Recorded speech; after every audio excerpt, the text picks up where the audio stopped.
तो आज आप सब लोगों को मैं सार्वभौमिक शिक्षा के बारे में बतलाना चाहता हूँ। देखिए, ये जो सार्वभौमिक है इसका हिंदी मीनिंग होता है सामान्यीकरण, साधारणीकरण, सार्वजनिकरण, सार्वभौमिकता, सभी के पास पहुंच। इसका मतलब होता है यूनिवर्सलाइजेशन, समान, सभी में समानता, सभी के बीच प्रवेश, सामान्यीकरण, है ना। इसका मतलब होता है कि ये सभी के पास पहुंच होनी चाहिए, तो सभी के साथ पहुंच होनी चाहिए। इसलिए शिक्षा के सार्वभौमिकरण, खासकर प्राथमिक शिक्षा के सार्वभौमिकरण, कभी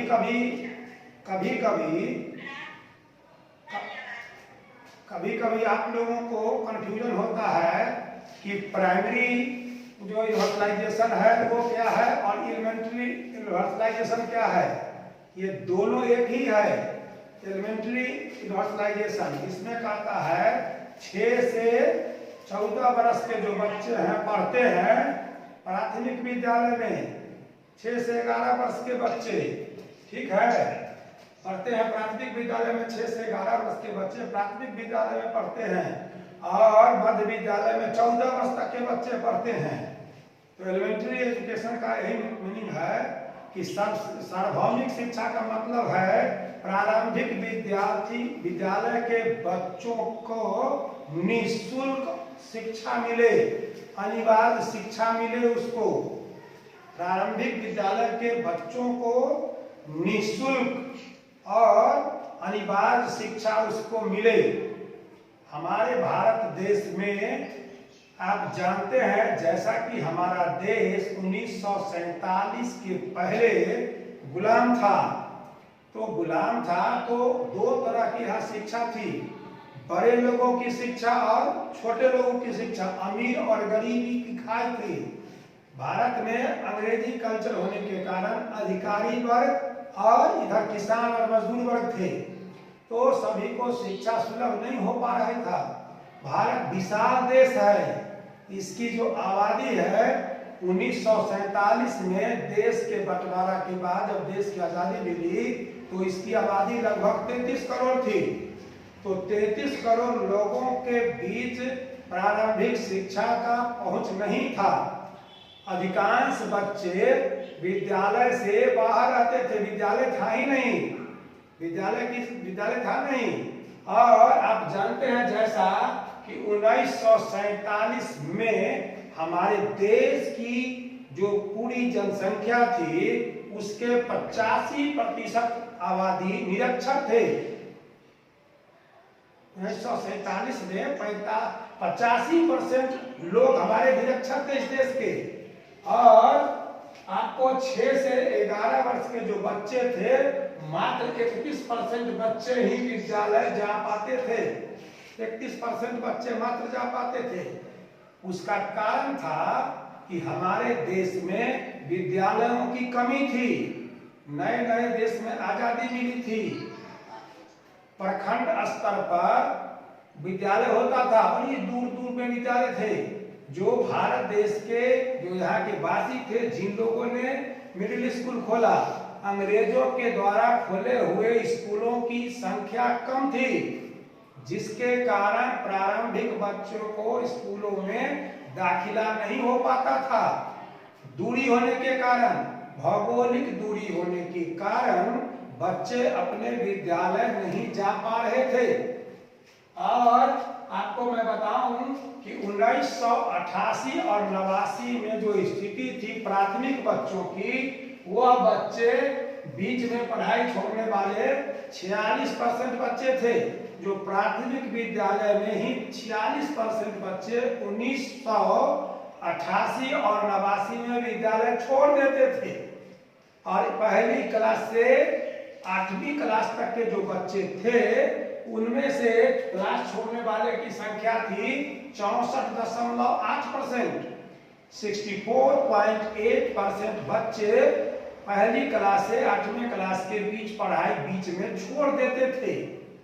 और हमारे देश में जब आप देखेंगे तो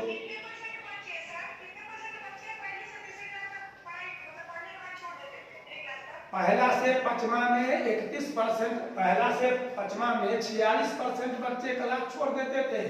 पचमा तक जाते जाते 46% बच्चे, 100 में 46%, 88-89 का यह आंकड़ा है। ये बड़ा सरकारी स्कूल का एक आंकड़ा है, जो पहला क्लास से पांचवा क्लास जाते जाते 46% बच्चे विद्यालय छोड़ देते थे, ड्रॉप आउट कर लेते थे। और पहली क्लास से 8वें क्लास में जाते जाते 64% बच्चे विद्यालय छोड़ देते थे। यह आंकड़ा 1988-89 का है। और आप जानते हैं, इसी सब बातों को लेकर हमारे देश के बहुत सारे लोग चिंतित थे। महात्मा गांधी और अबुल कलाम आजाद, जो भारत के प्रथम शिक्षा मंत्री थे, उन लोगों के लगातार मेहनत और प्रयास के बल पर भारत के अन्य प्रांतों में, अन्य प्रखंडों में और गांव में विद्यालयों की स्थापना की गई।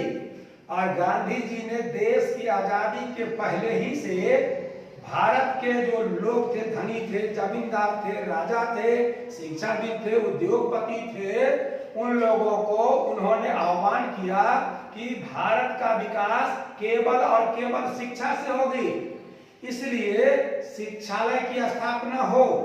तो निजी स्तर से हमारे गांव के जो पढ़े लिखे लोग थे, जो जमींदार वर्ग के लोग थे या राजा थे या जो शिक्षा प्रेमी थे, उन लोगों ने गांव में चंदा एकत्रित कर विद्यालय की स्थापना किया और उनके प्रयास हुए। और आप देखे होंगे कि लक्ष्मण साहब मुदालिया जो है, मुदालिया आयोग बना था 1952-53 में। उन लोगों ने भी सार्वभौमिक शिक्षा के बारे में कहा था कि भारत में सार्वभौमिक शिक्षा हो। सार्वभौमिक का मतलब है सभी के पास शिक्षा पहुंचे, सभी के पास शिक्षा का किरण पहुंचे। और आप जानते हैं कि यूजीसी के तत्कालीन अध्यक्ष डॉक्टर दौलत सिंह कोठारी ने भी अपने शिक्षा का जो कमीशन का जो बना था, उसमें उन्होंने भी प्रस्ताव किया था कि सार्वभौमिक शिक्षा की बात की थी उन्होंने।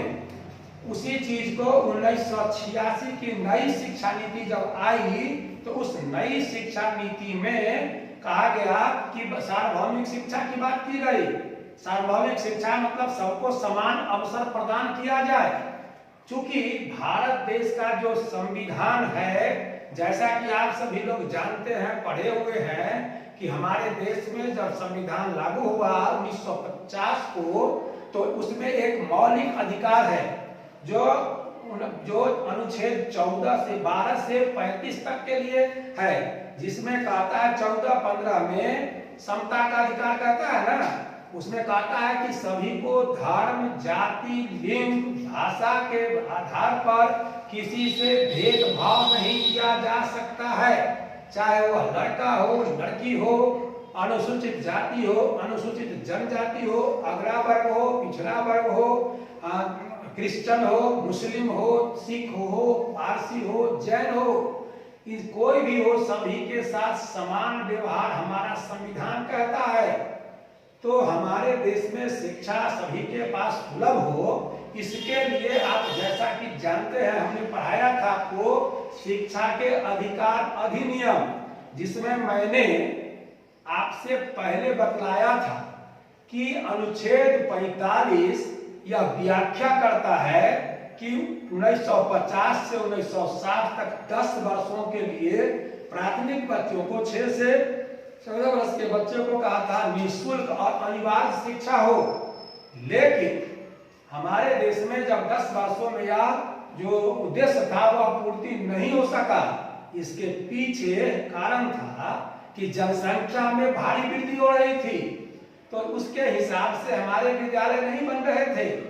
तो आप देखें, इसी के लिए, इसी सार्वभौमिक शिक्षा के प्रसार के लिए, सभी को शिक्षा सुलभ कराने के लिए, तमाम भारत के बच्चियों को प्राथमिक शिक्षा मुहैया कराने के लिए शिक्षा का अधिकार अधिनियम 2009 कानून बना, जिसमें निःशुल्क और अनिवार्य शिक्षा की बातें कही गई। आप जैसा कि जानते हैं, हमारे देश में सार्वभौमिक शिक्षा का अर्थ हम यही लगाते हैं, क्या चीज का, वसुधैव कुटुंबकम का, हमारे देश में वसुधैव कुटुंबकम का की संकल्पना है। उसी वसुधैव कुटुंबकम से ही हम जोड़ते हैं सार्वभौमिक शिक्षा को। सार्वभौमिक माने सभी के लिए, वसुधा सभी के लिए वसुधा है। पूरी जो ये वसुधा है इसमें सभी लोगों को रहने की इजाजत है। ये पूरी सभी लोग कुटुंब है। तो सार्वभौमिक शिक्षा को वसुधैव कुटुंबकम से जोड़ा। गांधी जी ने जो बुनियादी शिक्षा की बात कही थी, आज आप देखते हैं मित्रों कि आज क्या है कि आज फाउंडेशन कोर्स की बात हो रही है। इसलिए मित्रों फाउंडेशन कोर्स की बात आज हो रही है। तो हम लोगों ने देखा कि सार्वभौमिक शिक्षा को उसमें 3 स्तर आते हैं। कहता है कि कैसे उसका ये होगा, सार्वभौमिक नामांकन होगा, यूनिवर्सल इनरोलमेंट होगा, सभी के लिए विद्यालय, सभी को समान अवसर दिया जाएगा और सभी का नामांकन किया जाएगा, किसी के साथ भेदभाव नहीं किया जाएगा। दूसरा कहता है सार्वभौमिक धारणा, यूनिवर्सल रिटेंशन, कहता है कि बच्चे जो विद्यालय में आते हैं वो किस प्रकार विद्यालय में टिकेंगे, कैसे उनके साथ व्यवहार होगा, कैसे वो दिक्कत क्या है कि गरीबी है, भूखे हैं, पेट में भोजन नहीं है, तो उनके लिए हमें मध्याह्न भोजन चालू करना पड़ा। इसी सार्वभौमिक शिक्षा की सफलता के हेतु सर्व शिक्षा अभियान और मध्याह्न भोजन लाया गया।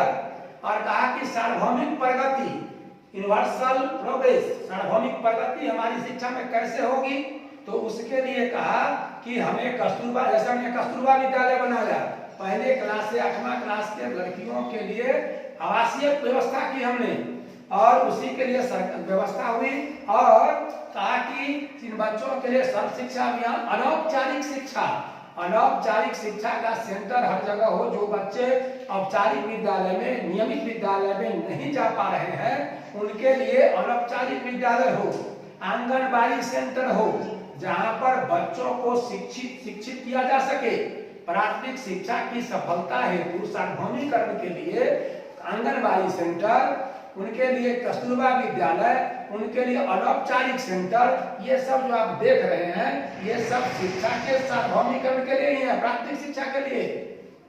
अब मित्रों हम आपको बताएं कि इसकी जो समस्याएं हैं, सार्वभौमिक शिक्षा की जो समस्याएं हैं, सार्वभौमिक शिक्षा की जो समस्याएं हैं उसमें कई बाधाएं क्या है कि बाधा पहली है कि जनसंख्या में भारी वृद्धि, संरचनाओं की कमी। हमारे यहाँ क्या है, माता पिता भी उदासीन हो जाते हैं और जाति प्रथा, जाति भी इसमें बाधा आती है। कुछ लोग जाति को पेशेवर बना करके अपने बच्चे को विद्यालय में नहीं भेजते हैं और वो उस अपने काम में उसको बचपन से लगा देते हैं। अभिभावक की उदासीनता भी है इसमें, सरकार के द्वारा भी व्यवस्था नहीं की गई है। जब इसमें कहा गया कि ये जो बाधा है, तो हमने कहा जनसंख्या में भारी वृद्धि, माता पिता की उदासीनता, और विद्यालय में पाठ्यक्रम भी व्यवहारिक रूप से नहीं बनाया जाता है।